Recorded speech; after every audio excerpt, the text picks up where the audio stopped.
Hello बच्चों।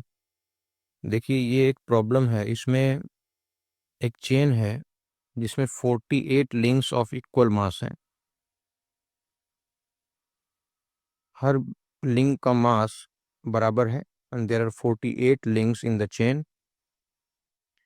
Now it has been placed on an incline with a part of it hanging vertically. So some part of this chain is hanging vertically and other part is on an inclined plane and whose angle of inclination is given by theta equal to sine inverse 3 by 5.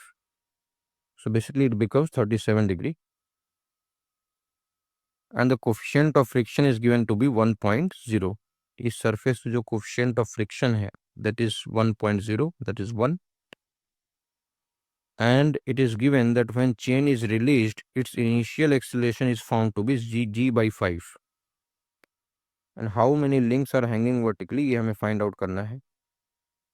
तो सबसे पहली बात हमें ये note करनी है कि क्या ये चेन इस डायरेक्शन में स्लाइड कर सकता है। देखिए बच्चों, थीटा की वैल्यू 37 डिग्री है, सो tan theta will be 3/4 and tan theta is less than mu, mu से कम है। अगर tan theta less than mu है तो चेन इस डायरेक्शन में स्लाइड नहीं कर सकता है ना।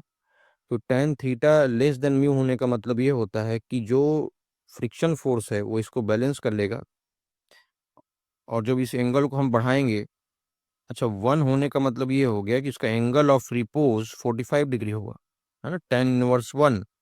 सो अगर इस इंक्लाइन का एंगल 45 डिग्री होता, अगर इंक्रीज करके 45 डिग्री कर दें, तब ये चेन की टेंडेंसी इधर स्लाइड करने की होगी। इससे पहले इसकी कोई टेंडेंसी इधर स्लाइड करने की, टेंडेंसी तो स्लाइड करने की होगी, but the friction force, the static friction force will balance this, the component of weight in this direction, friction will balance. So यहाँ से हमने डिसाइड कर लिया कि इस डायरेक्शन में चेन स्लाइड नहीं कर रही, तो बेसिकली चेन इसी डायरेक्शन में स्लाइड करेगी। सो अब देखिए टोटल 48 चेन है, हमें ये फाइंड आउट करना है कि how many links are hanging vertically. So वैसे देखा जाए तो यहाँ हमें मानना चाहिए कि N links are hanging vertically, लेकिन कैलकुलेशन के लिए यहाँ पर एन मानना ज़्यादा इजी होगा, है ना, कैलकुलेशन इजी कर देगा। तो देखिए अगर हम मान लें कि यहाँ पर इंक्लाइन पे एन लिंक्स हैं, तो जो हैंगिंग वर्टिकली है, number of links hanging vertically, that will be 48 minus N. So अब इस डायरेक्शन में इसकी टेंडेंसी है स्लाइड करने की, सो इस डायरेक्शन में वेट लग रहा होगा, है ना। तो यहाँ देखिए एम जो है एक लिंक का मास है ना, हर लिंक का मास इक्वल है। तो ये total 48 minus N links hang किए हुए हैं, तो इनका मास ये हो जाएगा। तो इस डायरेक्शन में इनका वेट एक्ट करेगा 48 minus N into M G, और इधर एक तो M G sine theta act कर रहा होगा, है ना, कंपोनेंट ऑफ ग्रेविटी, और दूसरा एक फ्रिक्शन फोर्स एक्ट कर रहा होगा, kinetic friction, mu M G cos theta. So देखिए एक्सीलरेशन को हम फाइंड आउट कर सकते हैं नेट ड्राइविंग फोर्स जो है, नेट पुलिंग फोर्स जो है अपॉन टोटल मास। सो इस डायरेक्शन में जो फोर्स लग रहा है that is 48 minus N M G, और इधर जो आएगा वो N M G sine theta and mu N M G cos theta, जो फ्रिक्शन फोर्स होगा upon total mass of the chain is 48 M. अब ए की वैल्यू जी बाई 5 दे रखी है, तो यहाँ पुट कर दें and M will cancel out हो जाएगा, एंड जी को भी कॉमन ले लें, तो इट बिकम्स 48 माइनस एन, और साइन थीटा की वैल्यू 3/5 रख दें। अच्छा म्यू की वैल्यू 1 है, तो म्यू को हटा देंगे यहाँ से।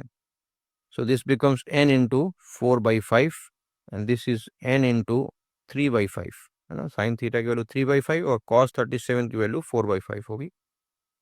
सो जी विल कैंसल आउट, तो क्रॉस मल्टीप्लाई कर दें, सो इट बिकम्स 48/5, और ये न्यूमरेटर जो है it will become 48 minus N minus 3n/5 minus 4n/5। तो इसको एन वाले टर्म्स को सिंप्लीफाई करेंगे, so it will become 12n/5।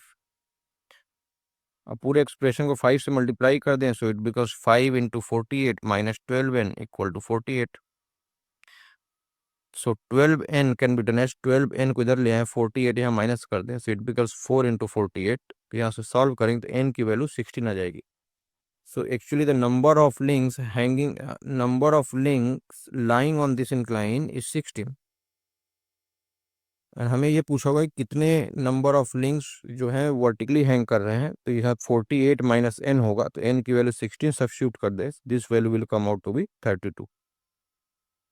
So the number of links hanging vertically will be 32. So 32 is the correct answer. Thank you.